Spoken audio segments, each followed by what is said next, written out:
With England ending their losing streak against Japan on Sunday, it's time to review their autumn as a whole. They're not far away, but with just one win from 4, there's plenty to discuss. And joining myself and the columnist to do so, former England and London Irish winger and rugby broadcaster Topsy Ojo.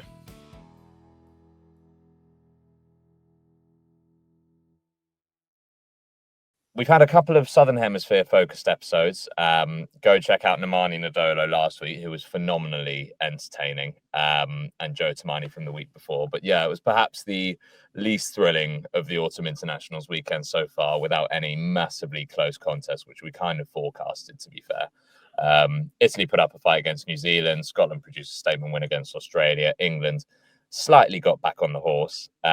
We are going to review England's autumn today. At the start, we predicted 2 wins, most of us. We hoped for 3. We got 1. I think, that pretty much speaks for itself. There were positives. We'll talk about those as well. But it was a rout against a pretty, subpar Japan upon Eddie Jones's return to Twickenham. Question marks, should Borthwick stay? Should we keep the same midfield back row combinations? How far off are we? All those questions kind of loom larger now than they did at the start of the autumn. Anyway, joining us today, someone you will have seen on the telly over the past few weeks, ITV Rugby presenter, Premiership Rugby presenter, former England winger and London Irish's top try scorer of all time, Topsy Ojo. It's great to have you back, Topsy. How did you enjoy the autumn from pitch side at the very least? Morning. Thanks for having me back. I really enjoyed it. I think there's just a different feel about the internationals when they come around, and you always, like you just mentioned, you go into it with a bit of excitement, thinking, right, obviously what can England do, but what can the rest of the nation show? Where have things developed? Where have things maybe taken a step back? But it's a time of year that you always look forward to, and being heavily involved in it over the last couple of years now as well. Whether that's being at Twickenham or being overseas at one of the other games. Yeah, it's pure excitement, and I think across the board it's delivered so far. I think we've had bits of everything. We've seen brilliance, we've seen things that make you scratch your head, we've seen new players burst onto the scene, we've seen emerging stars come through as well. So overall, obviously I know we've still got a fixture or 2 left, but I've really enjoyed it, and I think it's been a successful autumn for the product, for the game. I think we'd agree with that. I mean, let's talk about England-Japan first, and look, I think to sort of put it into perspective, obviously coming off the back of 3 fairly narrow defeats, in ways it was kind of what was needed, but at the same time, I don't think we learned all that much from it. Twickenham was back on their feet, and so I suppose that's a positive. What's your reflection on the game as a whole to begin with? Yeah, similar feeling. I think if previous results hadn't gone the way they had, we might have seen maybe a few different personnel take the field, especially from the start as well. That would have been a brilliant opportunity to give some more guys invaluable experience, because, I guess you talk about, and I guess this would be the bigger picture, where what England need to do to kind of breach the gap and start winning these games. You look at what the top nations are doing. And actually, when you look at South Africa, they have depth. They have a squad, they've got experience. So whether they start the game or finish, they have players that can come on and get them over the line. And for England, this is about figuring out who those guys are going to be going forwards, I think, with where they are now. So unfortunately, the Japan game, we maybe could have seen a bit more of that, but previous results meant that we had to win. England had to go out and win. They had to go out and put performance and actually feel good, leave the autumn nations feeling good about some of the work they put in, ahead of what's going to be a pretty brutal start to the Six Nations. Ireland and France in those first 2 weeks, I mean, yeah, you can't start slow or your tournament is done. So actually, they needed to leave this feeling good. We learnt a bit, but not as much as we would have learnt had, for example, Finn Smith and Ashra Pokafor started. Had Nick Ezekwe got more minutes when Maro left the field. Had Finn Smith got more minutes at 10. Had Tommy Freeman got more minutes in the sense, just things like that, where we could have said, okay, you know what, we know what our 50 cap guys can do, but actually the guys that are hovering around 10, 20, 30, what can you do from the start? What can you do underneath that pressure so that come the bigger games that are around the corner, we know where you are? Yeah. It's interesting, that rotation piece, isn't it? I mean, obviously continuity is one thing in rugby. rotation, we've been calling for rotation probably ever since this podcast existed, really, and only got it to, limited effect. At the same time, this point was actually pointed out by the Egg Chasers channel, which I was watching the other day. The average age of the England team on Saturday was 25. Sunday, sorry, was 25. And so I guess to that end, and this is a sort of question to the floor as well, this is an England side for now, for sure, but it's also an England side for the future. So do you sort of still buy into that, buying into a team that can be around for the next 7 years, 8 years as well? I mean, my reaction to it is, so what? I don't care whether they're 25 or 28 or whatever. I think that they're in stasis, and I think that it was a missed opportunity against Japan. I think that it shows that Borthwick is very conservative. He's not a gambler. They'd already beaten Japan. They knew what Japan were. They'd beaten them by 8 tries in Tokyo. And Japan hadn't showed any real signs of having advanced from that. So this was an opportunity, and Borthwick's not the only England coach who's guilty of this. It goes back for years and years. This was an opportunity for him to blood. I'm not suggesting that he overturned his whole starting 15, but certainly he could have brought probably seven changes into that side, maybe including the bench 10, that would have energized English rugby. There needs to be competition for places in this team. There are too many people who seem to be, who look to me as if they're on sinecures. And the weird thing is that most of them have got these new contracts. These new professional contracts. So, my feeling is it was a wasted opportunity. I believe in obviously consistency of selection is important, but it's only important when consistency of performance matches it. And when consistency of performance doesn't, you've got to make judicious changes. And I don't think that he's doing that anywhere near enough. I mean, the biggest disappointment for me is we didn't get a Finn Smith start this autumn. And I mean, he should have had one, I think, in one of the big 3 matches as well. And it's easy to say, I thought the moment he came on Sunday, the England backs instantly relaxed and looked more of a unit. Now, the match was won. It was an easy match to step into in many ways.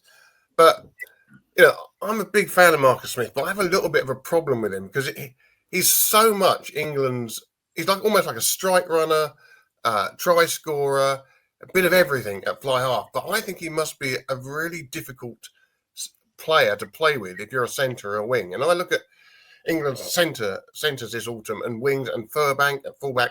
We haven't seen the best of them. Well, it's the fly half's job to bring them into play. And I get the feeling they're a bit on edge. They're in the sort of starter's block every time he gets the ball because they don't know what he's going to do. And Marcus Smith doesn't know what he's going to do sometimes. And that can look great and it's very entertaining and all of that. And he does pull off some amazing plays, but he also unsettles the backs. And we're nowhere near getting the best out of that England back division. So as soon as Smith comes on, it's a bit of a sort of Rolls Royce. It just purrs away. And you suddenly see all the other players looking much better. So I think England have got a hell of a dilemma what to do with Smith. He's clearly one of the, if not the best back, one of the best backs. But how do you use him and how do you play him? Bren, it's an interesting point. But, one of the things with England is you look at a player like Bowden Barrett, you look at some of the players that New Zealand have had. Nobody has any problems in reading, Barrett, who was as quixotic as Smith is in many ways. Our support play and reading of other players. I mean, they've played a lot with Marcus Smith now. Our support play is not all that good. It's improved a bit, but it's not all that good. I don't believe that Smith should be penalised for being somebody who can see gaps where other people don't. Yeah, but it's not even that. I mean, I see it when he gets the ball. Even when he's just shoveling it on, he has a look first and he takes a couple of steps. Even when what he ends up doing is just doing a routine pass. Now that puts everybody a yard on the back foot, a second behind. Smith just on. It's like his Rolls Royce. It just moves instantly. Now England have got to decide what they want. Because we saw nothing of the best of Furbank. We saw almost nothing of Tommy Freeman except that brilliant pass in the last match. We saw nothing of Ollie Lawrence in attack. We saw very little of Henry Slade. I'm sorry, that comes down to the 10 to a certain extent. You have to be that back division has to be working with the 10. Topsy, sorry, go on, Topsy. What was your question? Have you ever played? Marcus Smith is a very unique breed of 10. Putting him in the same ilk as Bowden Barrett is potentially a comparison that could be made, but have you ever played with a 10? Bowden Barrett's smoother, isn't he? Surely. It's unpredictable. Yeah. Oh, I have, and it's like I say, the key is understanding what your fly off is, how they play the game, and then how you work with them. So the point with Finn Smith, he's more of a facilitator, conductor. So the Northampton Saints backs know that, yes, Finn will try and look to make breaks, but actually he knows, right, I've got Ollie Slightholme, I've got Furbank, I've got Freeman, I've got Hendy, I've got all these runners. I've got Fraser Dingwall as well as another playmaker. So my job is to get the ball into these guys' hands as efficiently as possible. Marcus Smith does the same, but he also has a huge running threat. So actually when he's taking the ball to the line, he knows if he sees the defender turn his shoulders, I'm going through. And then what you would see at a Quins is on his inside shoulder, you'd see a Danny Kerr, you'd see a Will Porter, you'd see an Alex Dombrandt, who just know that that is the way Marcus plays the game. So the boys need to get on page depending on who their 10 is. And the 10 also needs to understand the balance of the game he's trying to play as well. So the more England have had time together, even this young backline, they have had time together through this 2024. So you would hope that now they're starting to get on the same page. But that being said, George Ford was the starter in the Six Nations. Marcus Smith then started on tour. Finn Smith has now just come into it now. So again, talking about that consistency of selection, as much as in the week, they'll train, they'll chop and change. Actually, until you're doing it in the fire on game day, you don't know how the players are going to react. And alongside that, with your 10, you need a scrum half as well. It's been Alex Mitchell up until this time. Now we've had Ben Spencer and Harry Randall. So again, you need these combinations. Bowden Barrett was so good because he had Aaron Smith. 9 times out of 10, it was Aaron Smith. So again, relationships, understanding, that just helps. And again, where England are trying to figure out what they're going to do going forward is there is so much chopping and changing, both on the pitch and off the pitch as well, in particular. So that needs to settle down and smooth so they can actually then start to find out what sort of team do they really want to be going forwards. Do you think it's an issue then? I mean, given the sort of the chemistry piece, do you think it's an issue that Marcus Smith is obviously starting in a backline without Quinn's counterparts? Because with a 10 like that, obviously, it takes time to gel. And we've had Caden Murley on, and he spoke about how Marcus Smith and Alex Dombrandt, granted, Dombrandt's not a back, but they are obviously, they train together, they have those extra hours. And with an enigmatic 10 like that, who isn't necessarily an orchestrator to the degree of a Finn Smith, you do need the people that have got those reps in on the same field, in the same team together, away from the international scene. Yeah, it is a huge thing. It can't be underestimated how long it takes to build those relationships, because especially when you're talking about test match and timings, you're talking split seconds. So say if you look at maybe how Dombrandt plays with Marcus Smith as an example, his timing is on point because he almost gives Marcus Smith an extra second to assess, to analyze, to make a half break, and then come onto the ball. So if that timing is off a half second, it's a pass that instead of being in front of someone, is a pass that checks someone. And that throws the whole rhythm out of then your 12, your 13, your 15, and your wing alongside him as well. So you got to get on board quickly. It will take time. And I think the players will be better for it going into the Six Nations, assuming that you're able to keep that core group of 24, 25, 26-year-olds together, because they'll know, right, okay, I know I bounce between different 10s, but actually I understand now what Marcus Smith is. So for me to play my best, I need to know what he does at his best, and then hopefully together we can go and do that. Yeah. I have to say England look bloody good with Finn at 10, Marcus at 15. I don't think that's the furthest thing away from coming to realization. If you move Tommy Freeman into the centres, all of a sudden that's a very, very exciting backline. Yeah. You mentioned the scrum halves there, and we omitted JVP, who suddenly came back in. So when you list it, it has been a complete mishmash the last 6 months. England 9, and that cannot help anybody in a back division. The combinations at 9 and 10 have been all over the place. So how did the box get away with it? Hi, Chewy. Hello there. How did the box get away with it? Well, that's a very good question. They're forever changing, particularly 9s and 10s. I don't think any of us. I mean, we would all suspect that if it was a clutch match, Andre Pollard would play a role somewhere along the line. However, you'd be hard pressed, I think, at the moment to put much of your weekly salary on who would start at 9 and 10 for the Springboks in any match. I agree that their 9s are all very quick, fast breaking, around the edges and all that. I think they're a bit more similar than the England 9s, who all seem a bit different to me. And their number 8s tend to be quite similar as well. You know what's coming up front. But the 10s are not peas in pods. No, you're right. They're very different. The 10s, very different. They're different. But like you say, South Africa are in a sweet spot whereby, because of the power they have in their game, they tend to always be on the front foot, which makes life a dream for a 9 and 10. They're also probably 20, 30, 40 caps ahead of the rest. And they have that comfort blanket, which we've actually seen a lot through Rugby Championship and Autumn, that if it's not going well, right, you're off. Andre, go on, steady the ship. Cobus, go on, steady the ship. Faf de Klerk, who wasn't even involved. So they're just ahead of the game when it comes to, right, we're in a spot now where we can experiment with some guys, knowing that if they need help, we've got the leadership and the quality to go on and get them over the line. Like the first game, I looked at their bench, and the Scotland game, wasn't it? And I was like, they're rolling Sia Khaleesi, Peter Steph du Toit off the bench. You've got Evan, just names after names after names. And these guys were carrying in the last 5 minutes of the game. So I'm like, how do you stop these guys coming one after the other? It's because, right, okay, 60 minutes, Scotland are in the game. We now need to put the foot down and see the game out. Right, World Cup winners, on you go.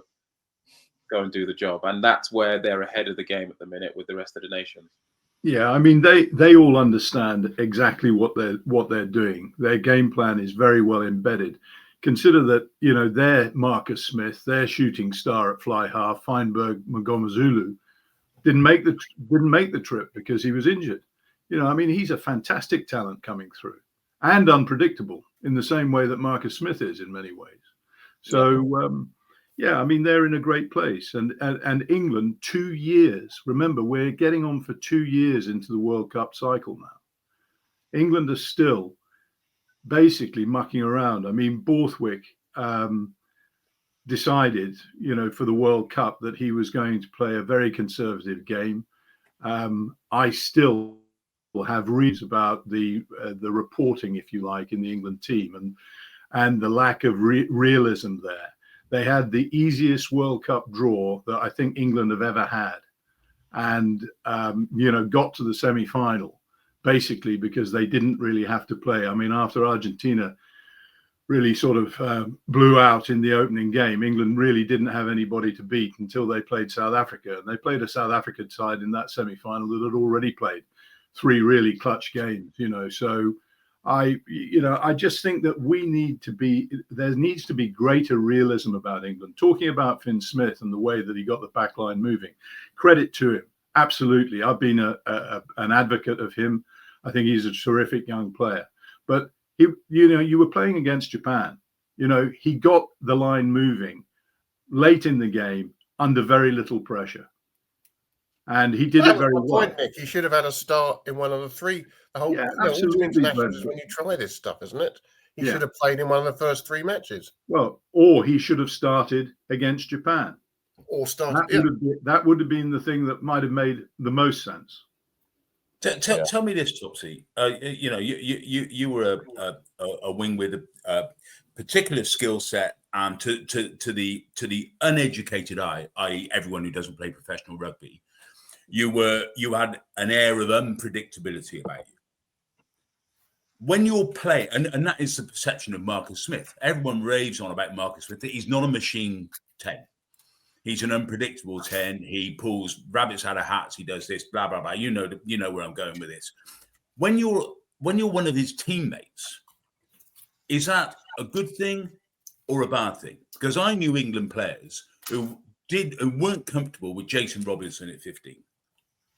Loved him on the wing, but they were not comfortable because they would say, you can't run anything off Jason at 15 because he doesn't know what he's going to do. So how do we live with this? How do we maximise our efforts collectively with a complete individual like Jason, or maybe the same goes for Marcus Smith? I don't know what your take as an experienced pro would be on that. Yeah, so I'd say it's a brilliant thing, because you understand within that unpredictability, whatever you want to call it, there is creativity there that is only going to benefit you. So say for me as a winger, I basically wouldn't leave him alone in a game. I would be on his inside shoulder, I'd be on his outside shoulder, I'd be getting in front of the 9 to support him after line breaks, because essentially I would anticipate that every time he has the ball, he's either going to create a hole for me to go through, or he's going to go through himself. So there is always going to be opportunity. He's always going to be looking to create. And if I'm on my heels, like even for crossfield kicks and things like that off penalty advantage, you just always have to be ready to go. And I think that's, if he's going to be England's starting 10 now going forwards for the next year or two and beyond, that's the mentality that England have to approach the game.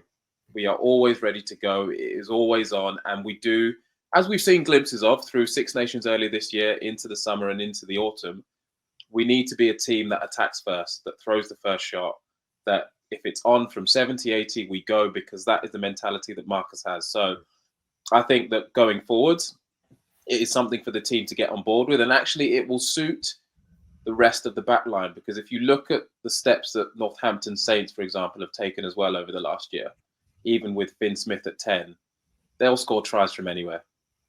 Finn Smith will cross kick. Finn Smith will make a half break. He'll put somebody else through a gap.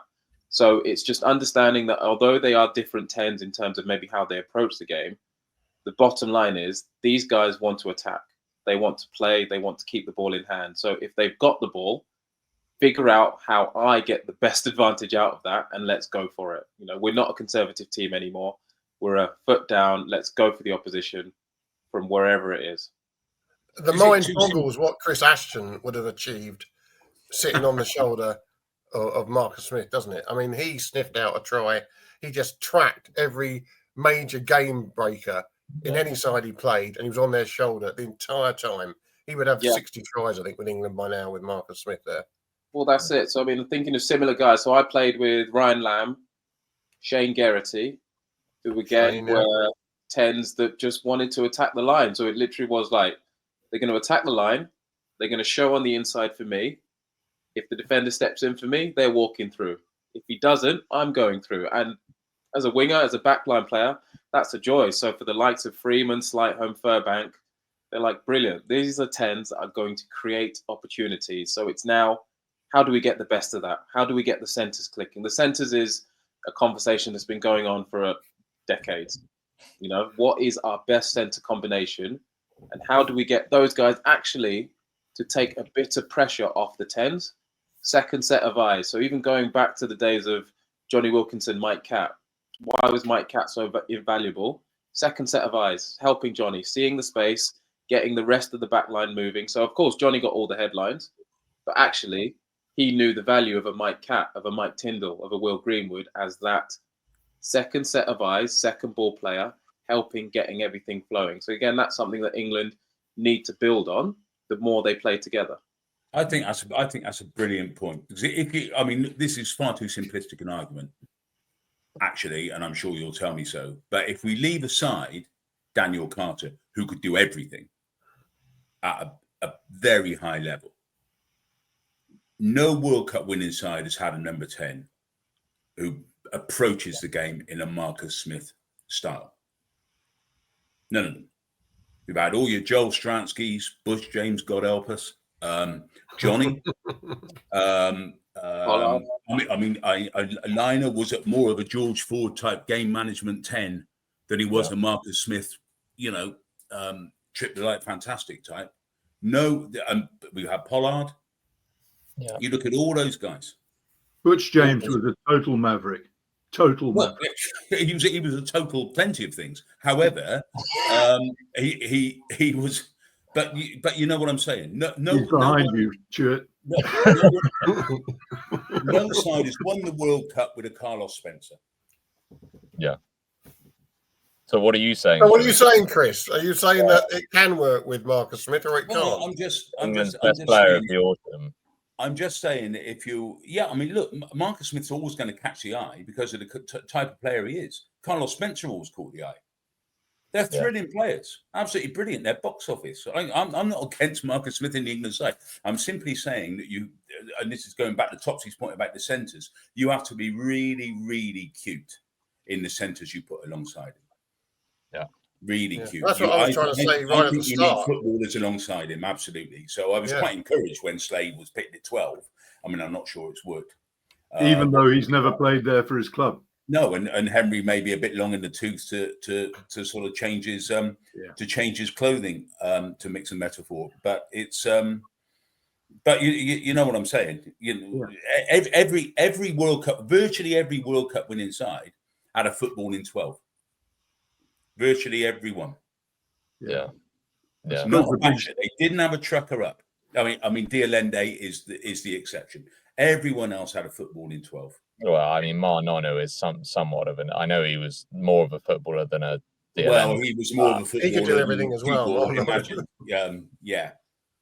So anyway, that's my. I suppose the big switch here is going from attack to defence is what England's defence was like. Backline defence was like over the course of this autumn, and if there was one thing that scuppered them, it was their defence. They leaked tries, like I said. Yeah, Topsy over 100 points leaked at home in 4 games.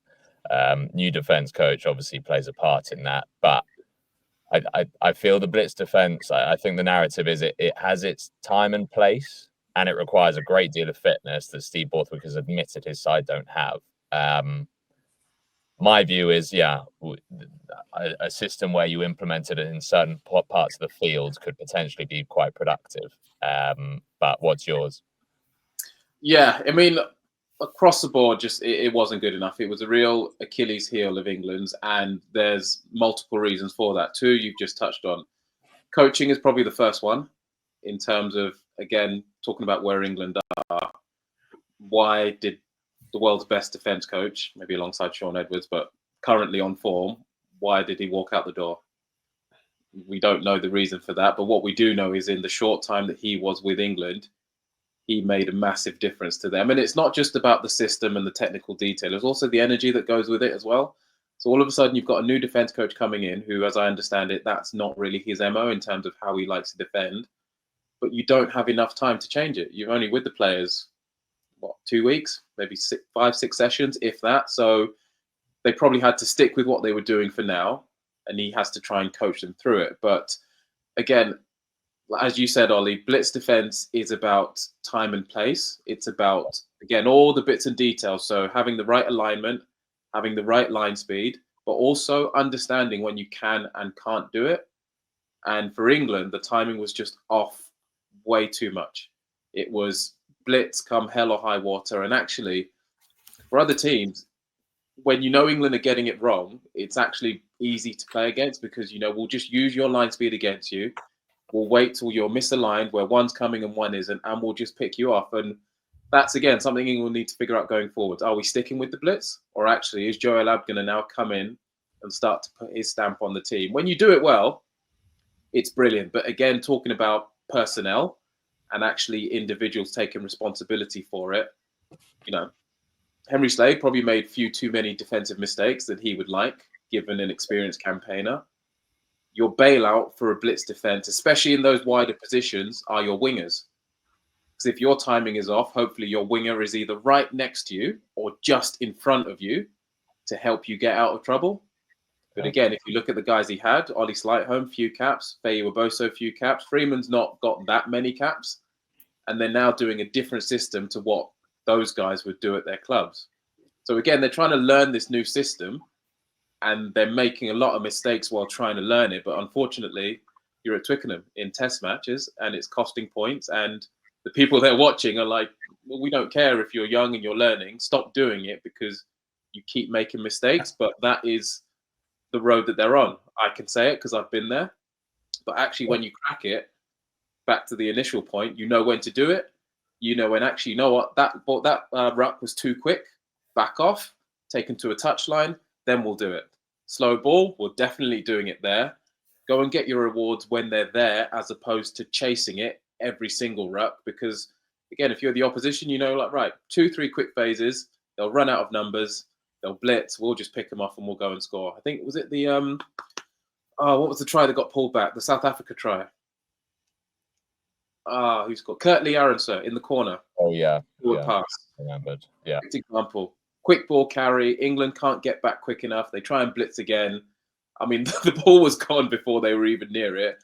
Luckily, a forward pass. But that's kind of the example of when you can blitz versus definitely when you shouldn't. And England got it wrong too many times. But there are two parts to this, aren't there? There's first of all what you've just said, which is 2 passes, and all of a sudden England are in trouble. And I think Japan figured that out 5 or 6 times. Is that all it took was 2 passes, a slow fold, and then Japan were away down the wing. The second part of it is England seemed fairly gassed. And by that, I mean against Japan, Japan made the same number or close to the same number of post-contact meters as England did. Obviously, England are a much bigger team, a much more powerful team, but that is meaningless unless you have the fitness to go with it, and you can still put those 100% tackles in, which seemingly and you know, it wasn't just that game, they were guilty of it. The missed tackles against Australia, what was it, 35?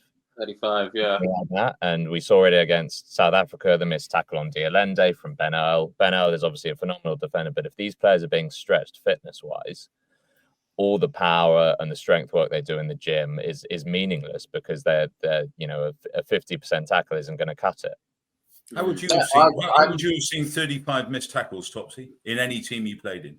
I mean, how would you have reacted to 35 missed tackles in any team you played in? Oh, you dread the Monday because you knew what was coming. Like you that's unacceptable. Regardless Bill Sweeney numbers, aren't they? Yeah. Well played. I like what you've done there. Regardless of what team you're playing in, what level, you cannot miss 35 tackles. And the players will know that. And again, that is it. Part of it is the system. Part of it is the players. You know, so there are just one-on-one tackles that you're missing. I was going to say very quickly, I'm very interested to know where this lack of fitness comes in. Because, again, talk about backroom staff. Aled Walters, he's walked out the door as well, and he was amazing for England. Like the few times I got to spend with him, again, not just for the program, but actually who he was as a person in terms of energy, in terms of charisma. When that leaves, there is a knock-on effect. He's kind of someone that doesn't, again, you see in front of cameras, but you know behind the scenes the impact that they have. So in terms of fitness, obviously he had England through the Six Nations. He had them in the summer. See, they went back to their clubs, but you're talking about the best players in England. So why aren't they fit enough? They almost didn't have enough time to get unfit, deconditioned. Well, that's it. You know, that's a very, very strange comment from Steve Borthwick. They finished the summer tour, went back to their clubs, did a mini pre-season, and then they're back to playing games. So I don't know where the unfitness comes in, but I mean, to my eyes, they did look a bit gassed, to use Ollie's expression, in the last 20, and I thought that added to their lack of clarity and clinical play in the last 20. But for Steve to say they arrived back in camp unfit seemed pretty odd to me. I'll tell you one thing that does come into play, that though, it's not just a pure fitness element, it's actually the way the game has gone in a whole. So actually, if you've spent most of the game missing tackles, trying to make up for those missed tackles without the ball, you're a lot more tired than actually if you've had control of the ball and everything's happening in front of you. So again, if the game was quite open, that Australia game. It was back and forth, back and forth. There were mistakes on both sides of the ball. If you're sloppy with the ball in attack, you'll actually pay for that as well at the back end. And if you spend the whole game defending, you'll also pay for that at the back end as well. Because, you know, we see these incredible stats where teams make 100, 150, 200 tackles. That takes a hell of an effort. But actually, come the last 15 minutes or so of a game, if you're a guy that's made 20 plus tackles, you might struggle to make that 21st tackle because that's all you've been doing. So again, the way the game has gone through the 80 minutes will also dictate whether you're fit or not. You look at players like Sevilla and Satiti and the two box centres, it doesn't occur to you for a single second that they won't be a full blast for full 80 minutes, does it? They are so physically fit and conditioned that it's not even a factor in their games. No, and some guys do have those engines. Like I'd say Maro has that engine. Yeah, he had a good autumn. He's relentless for the 80 minutes. He just doesn't stop. Where his game is slightly different. But actually, if say you're a Ben Earl, for example, who mixes up close quarter stuff with explosive sprinting stuff, actually, come the hour mark, you've racked up quite a few Ks of kind of different types of actions, and you might start to flag them. Maybe. I'm just chucking Ben Earl's name out as an example. Similar for wingers, if you're doing repeat sprints for a whole game, there's only so many of those you've got in a tank before you will get tired. That's just natural. But if you've got the ball, it's probably less of a strain than if you don't have the ball. Topsy, there's a view that, with the Premiership, in which there's no jeopardy in terms of wins and losses, other than whether you get to the playoffs. Do you think that actually might have an impact on what's happening in terms of the fitness England players have and their preparation for international rugby? Because people have said it's a very different game. At times, the Premiership seems to be you score one, we'll score one, a little bit like the Australia game in some ways, with pretty poor defence, by and large, in the Premiership. What are your thoughts on that?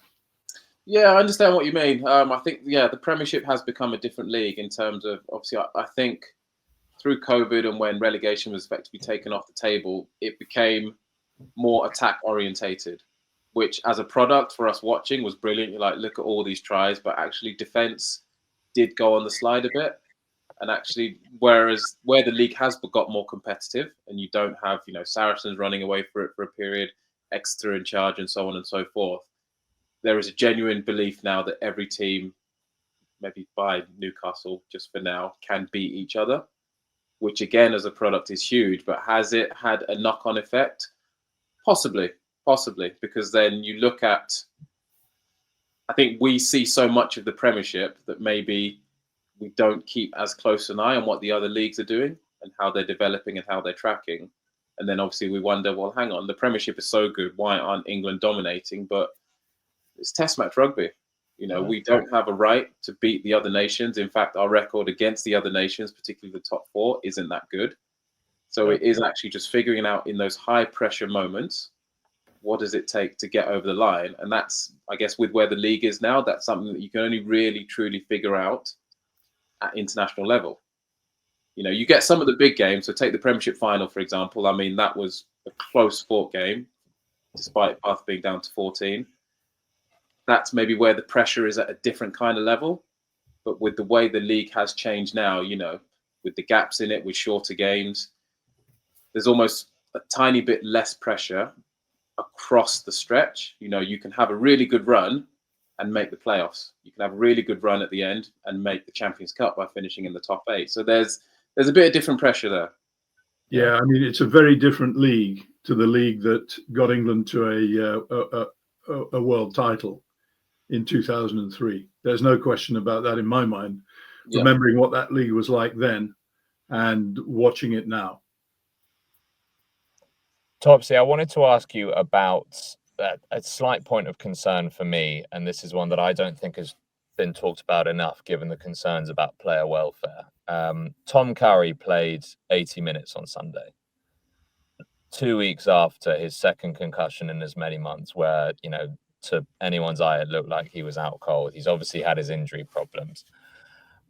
I wanted to ask you about, I don't think it's being talked about enough, because to me, that's almost a flagrant violation of player welfare, and the 23-day return to play protocol has clearly gone out the window.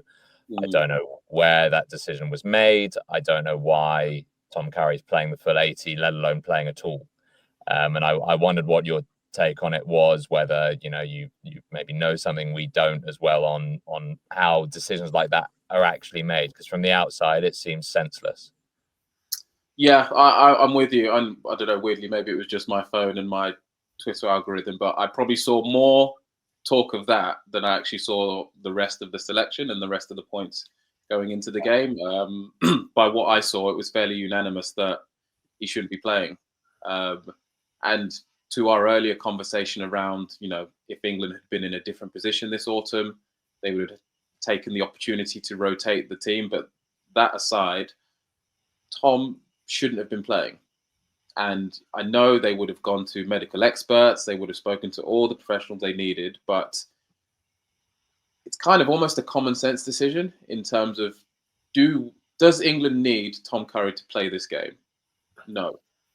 What do we need to see from Tom? We know Tom is an outstanding player, one of the youngest to get to 50 caps. He's captained his country already, but we also know, given the nature of the way he plays, he's had some bad injuries. He's not long back from a hip injury that nearly took him out of his career.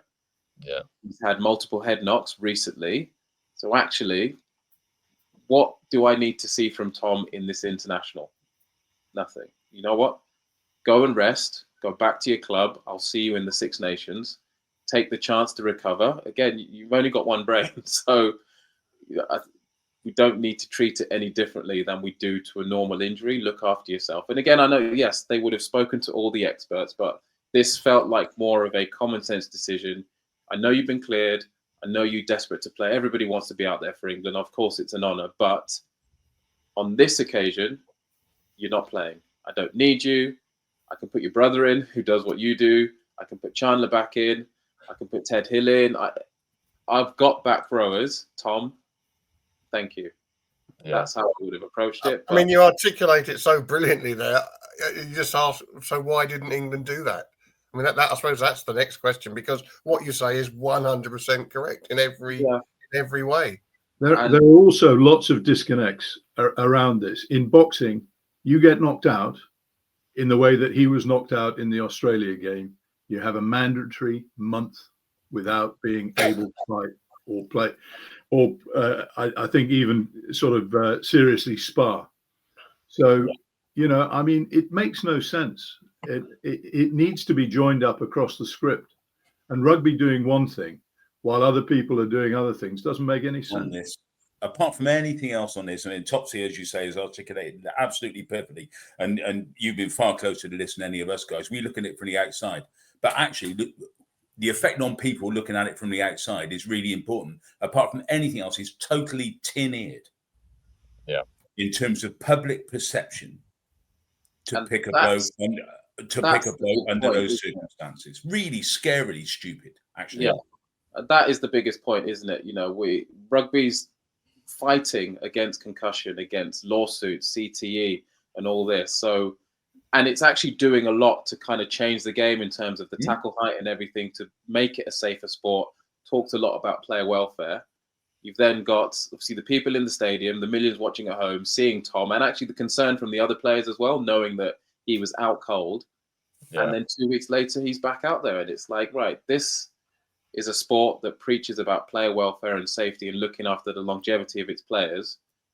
There is a great example of how to showcase that, and we've kind of done the opposite. And it's mad. As much as we can say, yes, an independent medic cleared him to play, actually, let's just do the right thing here and say, you know what? Like my point, we've got enough back rowers in this country. Tom might be one of the best of them, but you know what? We don't need to see any more of you right now. Go and look after yourself. You're playing for Sale the week after, and then you're in the Champions Cup, so you're nearly in test matches again already. So I don't need to see what you can do against Japan. You do ask yourself, excuse me, Ollie, you do ask yourself where the leadership in this sport is. And that's a segue for you, Brent. Yes. I've been waiting for this moment, chaps. I mean, I know just before we get on to that, can I just, because I know that's a path, a treacherous path to go down. I just want to highlight that Emmanuel Faye-Waboso, while we're on concussion, got concussed the same day as Tom Curry. He wasn't out cold. He had an HIA.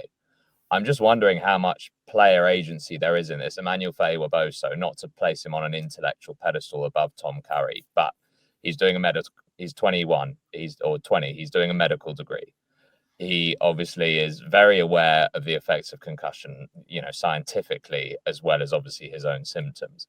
I just wonder, and this isn't necessarily something to prompt further discussion, just a point that's made about, player agency and whether Manny made a decision that Tom didn't in terms of stepping back which I actually think is quite negative. I don't think players should have agency. I think they should be told, right, whether you want to play or not, this is what you're doing based on science, as you know, and speculatively Manny seems to have done himself. It's a very good point, Ollie, what you make. And like you, I don't think players at that stage ought to have the final say. You know, the medics come in and somebody should have the bigger picture and say, actually, Tom, you're not playing on Saturday. It's only 2 weeks since you're out cold. And for all the reasons that Topsy's articulated, we don't need you today. Go and have a rest. It just needs somebody to step in, put the foot on the ball and say, this is how it's going to be. Yeah, it will be a problem if it turns out that Faye Boso was the doctor who said that Tom Curry was fit to play. Especially if he's not qualified yet. But couldn't really be trusted because he was concussed at the time. So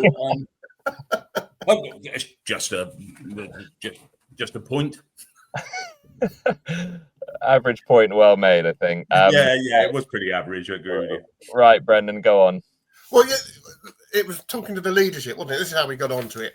And there's so much to talk about Sweeney and his extraordinary wage deal. And I've had more phone calls and emails in the last 12 hours on this subject than any subject in the last year. But I just wanted to home in on one paragraph the RFU put out with their figures, trying to explain the extra 358,000 he got on top of his salary and on top of his performance-related bonus, which was presumably because he got lucky with the World Cup and England got to the semi-final. I would imagine that was somehow related to that. But anyway, this is the RFU's explanation for 358,000. The long-term incentive plan, brackets, that's the 358,000, put in place post-COVID, recognised the material and voluntary reduction in remuneration despite an exceptional increase in workload, while also incentivising the executive, that would be Sweeney, Conor O'Shea, others, the executive team to remain in post to deliver against challenging multi-year targets. So the 358k, unless we've got this wrong, is to actually reimburse Sweeney for the money he missed out by agreeing to have his wages reduced during COVID, and also a bribe stroke bonus to keep him in place to do the job he should be doing anyway, because he gets paid a lot of money to do it. And it's when things get difficult that you earn your money. Most of the time, it's an absolute breeze. I swear any one of us could possibly have taken England to the quarterfinals of the World Cup. You know, I know he's not the coach, but you earn your money when things are difficult. Rugby's been through a torrid time. We had 4 clubs went bust.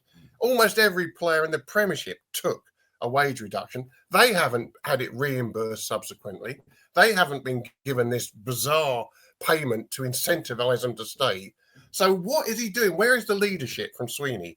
Where is this man in charge of English rugby saying these are the values we believe in, these are the qualities, we are going to lead from the top, we're going to get through this together. It's been a rough time. I've had to make 41 people redundant. We've lost £39 million in the last year compared to £10 million the year before. The buck stops here, and this is what I'm going to do. Instead, we get this mendacious tribe. I've never read anything like it. That is legalese to the extreme. A lawyer has written that. That is not a press release. That is a lawyer, because they know it's undefendable. Over to the House.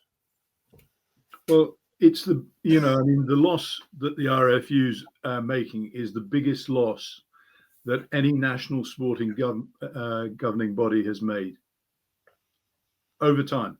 The biggest.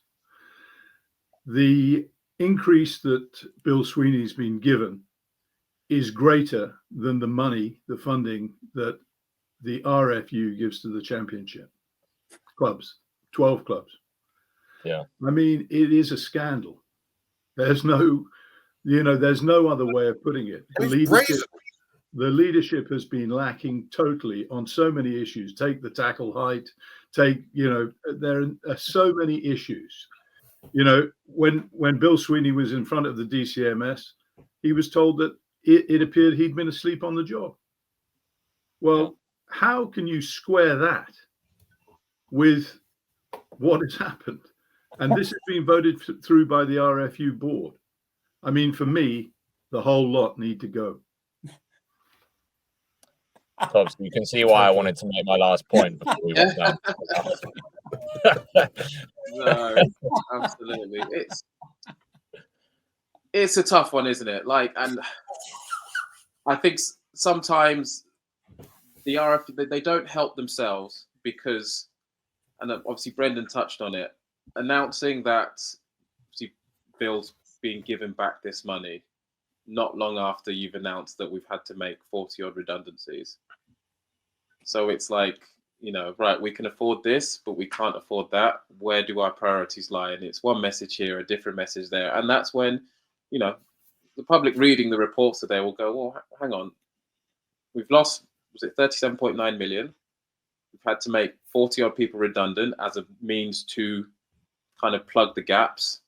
But yeah, we're still paying bonuses here and here. So make it make sense. Yeah. Yeah.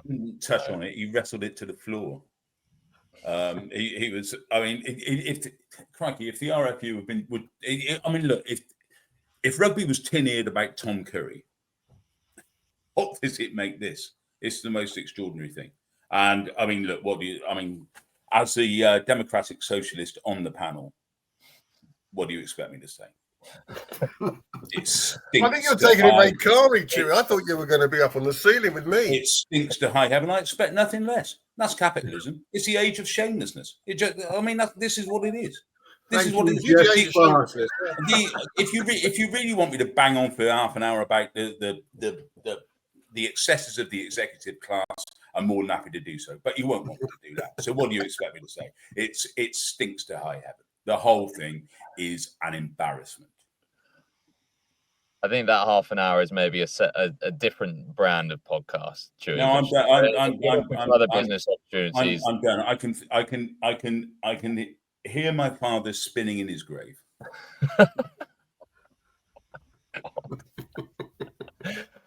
Guys, I wanted to sort of throw in one shout out to someone who, well, first of all, on Saturday, I think we saw a wonderful pass, the most unlikely piece of skill from a point in play that thought it was, not heading anywhere. And that was actually Will Stewart's 30-meter pass off his left hand, which we probably all thought I was heading down the Tommy Freeman alley. And I think that's the obvious one. But Will Stewart, it is a segue into a point. He has had a wonderful autumn. And Nick, as our resident front rower, I'll bring you in here. He's actually made a genuine claim to a tight head prop shirt that no one has done.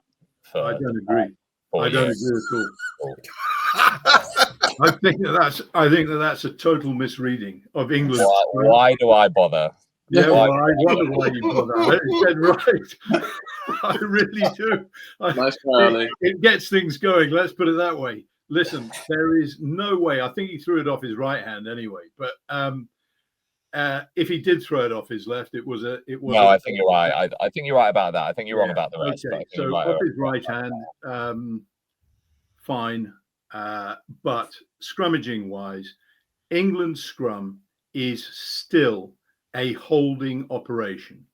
Will Stewart attacks nobody in the scrum. The Japanese scrum managed to take ball and penalties off England. It's a complete. He plays second string to Thomas Dutoit at Bath. There's a reason for that. He's improved. To be fair to him, he's got better than he was, but he is not. He's not the outstanding tight head in the Premiership by some distance.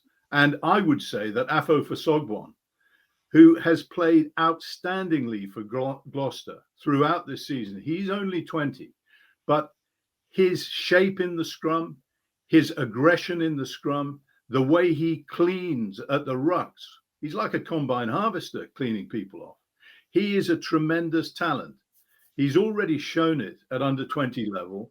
It is probably too soon for him. If we had a better system, we probably wouldn't be, pushing him to be an international cap this season, probably next season. But the way I see it is bring him in for the Six Nations. Asher Opoku Fajur is his best position is loose head. He was easily the world's best loose head in the under-20 competition when they won the title. Sale have decided they want to turn him into a tight head. If you look at the way he scrummages the same at tight head as he does at loose head, which he tries to drive the opposition loosehead up. And they'll get wise to it and he'll get penalised. The reality is that England get their ducks out of order all the time. For Sogbon is the best tight head that England have got at the moment. Promote him. Well, that's the last time I try and praise a front row. It's all right. We still got praise for some front rows, just not the one you mentioned. So. Yeah, I know. And I think praise is warranted. He held his own against the Springboks. He had the beating of the All Blacks, and yes, we did leak a couple of penalties against Japan, but we also did have them running backwards. At points. He didn't have the beating of the All Blacks. They got away. They got away with it in that game. They scrummaged very low. Look, it all depends where you set the bar, Ollie. Yeah, and the bar's been low, but he has exceeded that in the for the first time in God knows how long. It's a problem position for England, and now Will Stewart has been one of England's better players over the autumn. Well, okay. And can I just mention something on that Freeman pass, which I've read it in a couple of places, and he was saying that they actually practiced that one, that the ball along the line, and you're going to be hemmed in, you're 10, 15 yards short of the try line. So they actually practiced that one in training, and actually I thought it looked like it. And I think that's going to become a bit of a play in the next couple of seasons. We got, about 10 years ago, you started the jackknife stuff, didn't we, on the try line and the corner flag. And that is now almost normal, although it's still a remarkable skill to watch when it's done well. I think you're going to get a lot of this taken into the air across the touchline and the passes behind. So I'd look out for that. I think we're going to see quite a bit more of that. It's interesting. That is interesting. I'm looking forward to Nick's comments when Will Stewart throws that pass. To get dropped. I'll come back for that episode for sure. His right hand or his left hand. Because you know what Nick will say? That was panic. It was panic. Topsy, let's get a number out of 10 for England's autumn. How would you rate the team? Where are they at going into obviously that horrible double header to start off the Six Nations? I'm gonna be generous, maybe. I don't know. I'm gonna give them a 6. Okay, 6 because they're not far off, presumably. More because, so results weren't good enough. 1 out of 4 isn't good enough. 2 you could have made peace with, but actually they were in a position to win at least 3. Even the South Africa game, I thought upper man, penalty, 15 out in the 22. You're actually in a position to go and put South Africa under pressure and potentially win that game too, but they didn't. But that aside, the results, 1 out of 4, not great for the autumn. Where they bump up to a 6 is for probably all the guys we've just spoken about, even ending maybe appropriately with Asher and Afo. There is now a really exciting talent pipeline. Obviously, the guys that we've just spoken about who are now approaching 15, 20 caps, your Freemans, your Furbanks, etc., plus this new crop of under-20s coming through, likes of Henry Pollock, who I got to see in the A-team as well, and others. So England are almost starting to do what we did a while ago, which is be successful at junior level to springboard these guys to hopefully have success at senior level. Even the likes of your Chandler Cunningham South now, who's making a name for himself at 6. See Marcus Smith getting more game time. We have a good young team. What they need to do now is learn how to win test matches quickly. They're competitive. They're in the games after an hour, which is exactly what you want. We're not getting blown out the park by any of these teams that are above us in the rankings. We now just obviously need to get over the line. So with where they are, with the potential they have going forwards, I give them a 6. Okay. Does anyone? I'm between a 5 and a 6 for essentially the very reasons Topsy outlined. I've probably been docked an extra point for the results. Is anyone? I thought that was a pretty good summary. 6 out of 10 feels about right. I would point out that I don't think Steve Borthwick's got unlimited time here, though. I mean, his record is now worse than Brian Ashton's when Brian Ashton was sacked.